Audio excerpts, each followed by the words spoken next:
Magandang gabi po sa ating lahat at ngayong gabi meron po tayong bagong paksa na pag-aaralan at pinag-aralan natin yung apat na teholohiya tungkol sa pag-aaral ng Biblia na siyang ating inaral noong nakaraang Pebrero. Pangalawa, yung doktrina ng pag-aaral sa Diyos noong Marso, at noong April ay yung doktrina ng pag-aaral kay Hesus Kristo. At noong May, pinag-usapan at pinag-aralan natin yung doktrina ng pag-aaral tungkol sa banal na Espiritu. At para sa pang-lima na ating pong pag-aaral ngayong gabi, ay ihimayin po natin ang tungkol sa kaligtasan. No? Ang kaligtasan. Ito pong paksang ito ay napaka mahalagang malaman po natin. Ang doktrina ng pag-aaral tungkol sa kaligtasan, ang tao ay sobrang ingat na ingat sa kanila pong kalusugan. Na kapag ang tao po na health conscious, inaalam pa niya kung ano yung kakainin niya, makakatulong ba ito sa aking kalusugan, no? At gusto niya maging mahaba ang kanyang buhay dahil sa mga bagay na kinakain niya, lifestyle niya. Pero nabigyan ba natin ng tanong ang ating sarili kung ang tao nagpapahalaga sa kalusugan niya, nabigyan ba niya ng tanong ang kanyang sarili na mahalaga din ba ang kaluluwa niya? Kasi po ang kaluluwa ng tao, kahit gaano pa ka-healthy ang isang tao, kapag siya po ay namatay, hindi po niya naman alam na kailan siya mamamatay. Kahit very healthy ang isang tao, biglang-biglang dumarating ang kamatayan.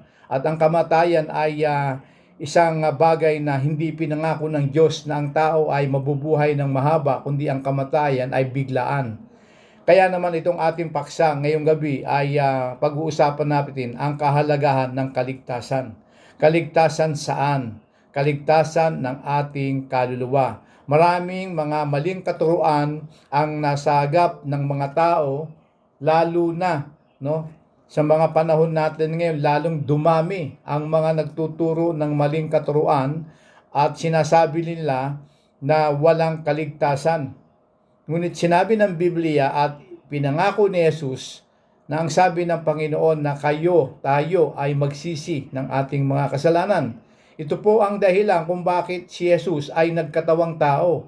Kung ang tao po pagka namatay ay pupunta sa langit, bakit pa ho si Kristo ay magkakatawang tao at mamamatay doon sa krus para bayaran ng ating kasalanan?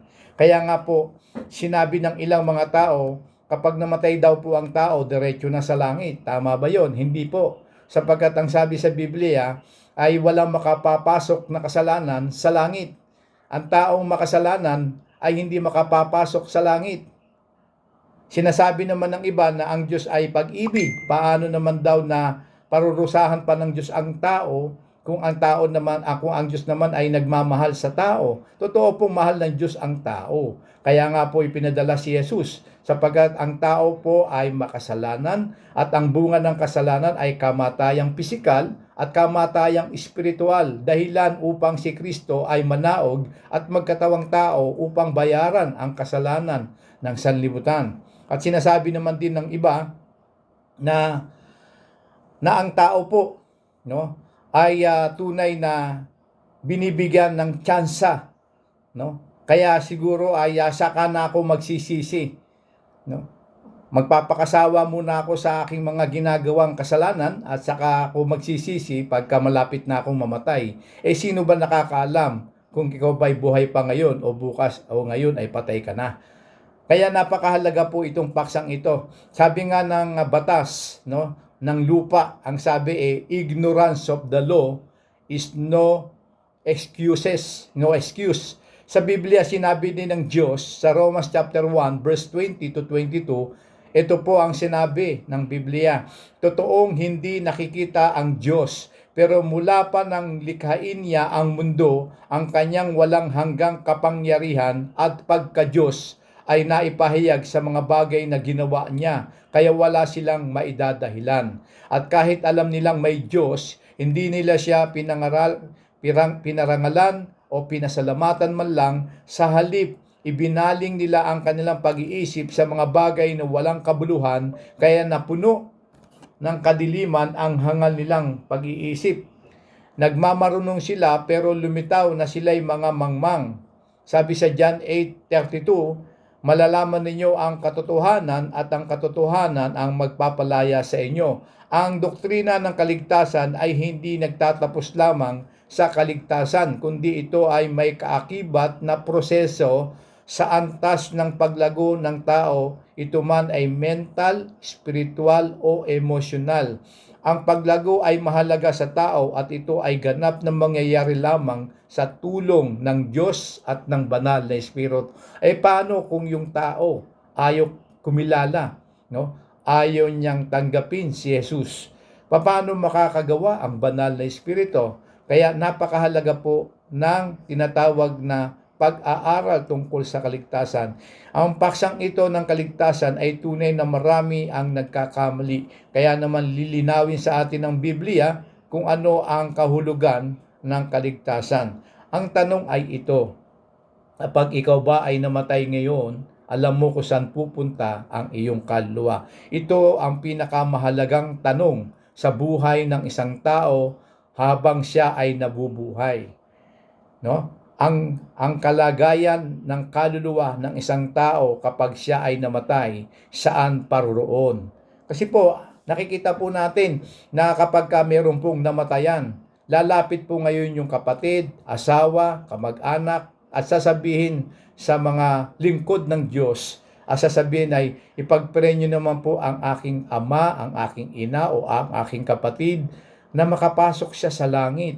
Sinabi na po ng Biblia na ang kaligtasan ay matatanggap lamang personal habang siya ay nabubuhay. Pero pag namatay na ang taong yun at hindi siya nagsisit na nanampalataya kay Kristo, ay hindi niya makakamit ang langit na bayan ng Diyos. Ang tungo ng taong makasalanan na hindi nagsisit na nanampalataya kay Kristo ay sa impyerno. Malungkot, pero yun ang katotohanan. Kaya dito po sa Biblia may binanggit na sa Proverbs chapter 14 verse 12 at saka sa Proverbs 16 verse 25 na magkaparehong sinabi. Ano po ang sinabi? Na merong daan na tila matuwid sa mata ng tao, ngunit ang dulo nun ay kamatayan. Sa paningin po ng maraming tao, sa mga ginagawa niya sa kanyang buhay, inisip ng tao, nahahaba pa ang buhay ko at ang ginagawa ko naman ay para sa Diyos. Ang aking mabubuting pagtulong sa kapwa ay pagtulong ko at ginagawa ko sa Diyos. Hindi po makapagliligtas. Tama po yung ginagawang pagbibigay. Tama po yung pagsasamba o pagsisimba. Pero meron ka na bang relasyon sa Diyos o wala pa? Yun ang tanong dyan eh. Kasi sa mata ng tao, yun ang paraan para ang tao ay mapatawad sa kasalanan. Paggawa ng mabuti, pagsapi sa reliyon, no? At hindi paggawa ng masama, mabait naman akong tao, hindi naman ako masamang tao. Wala pong, sabi sa Biblia, wala pong matuwid. Romans 3:23. Walang matuwid, wala kahit isa. Ang lahat ay nagkasala at hindi nakaabot sa kaluwalhatian ng Panginoon. Kaya sa mata ng tao, akala niya yun ang daan, yun ang matuwid na daan. Pero hindi po yun, sapagkat ang sabi ng Biblia, may daan patungo sa langit. At tandaan po natin, ang sabi sa Santiago, Kapitulo 4, talatang 14, sa katunayan, hindi ninyo alam kung ano ang mangyayari sa inyo bukas sapagkat ang buhay ay parang hamog, nalilitaw ng sandali at mawawala pagkatapos. At ang sabi sa Proverbs 27 verse 1, huwag nating ipagmalaki ang ating kinabukasan o ang bukas sapagkat hindi natin nalalaman ang araw na ibubunga nito.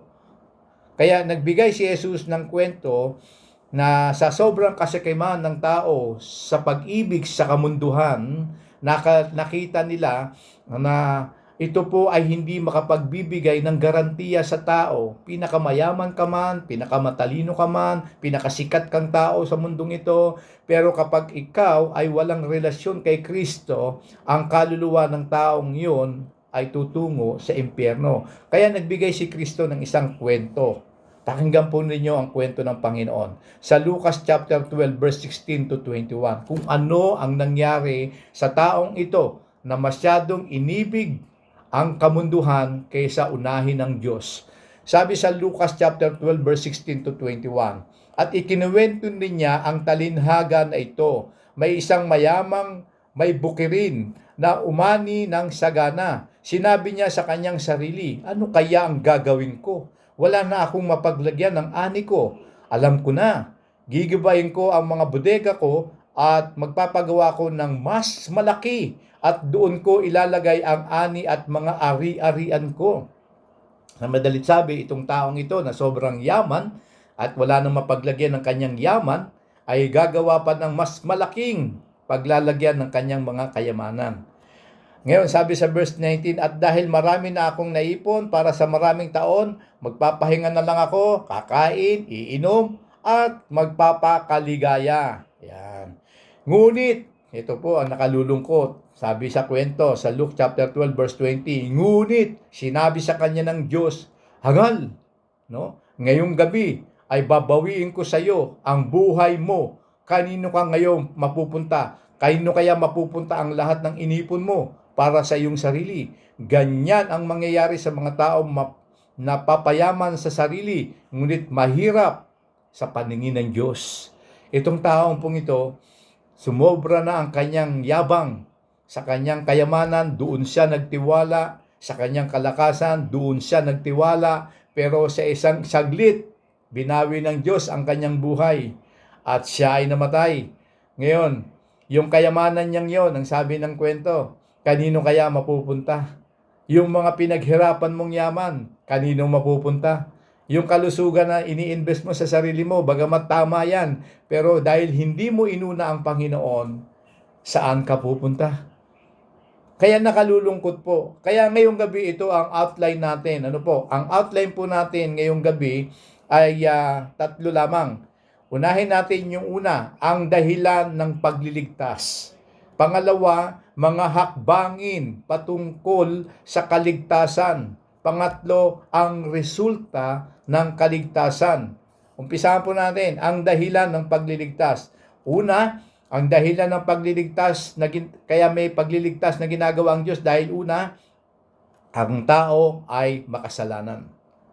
Sabi sa Romans chapter 3 verse 23, sapagkat ang lahat ay nagkasala at hindi naging karapat-dapat sa paningin ng Diyos o hindi nakaabot sa kaluwalhatian ng Diyos. Sabi sa Romans chapter 3 verse 10 to 12, gaya nga ng sinasabi ng kasulatan, walang matuwid sa paningin ng Diyos, wala kahit isa, walang nakakaunawa tungkol sa Diyos, walang nagsisikap na makilala siya. Ang lahat ay tumalikod sa Diyos at naging walang kabuluhan, walang gumagawa ng mabuti, wala kahit isa.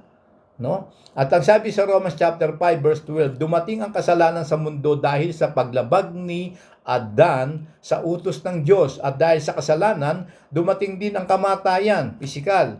Kaya lumaganap ang kamatayan sa lahat ng tao dahil nagkasala ang lahat.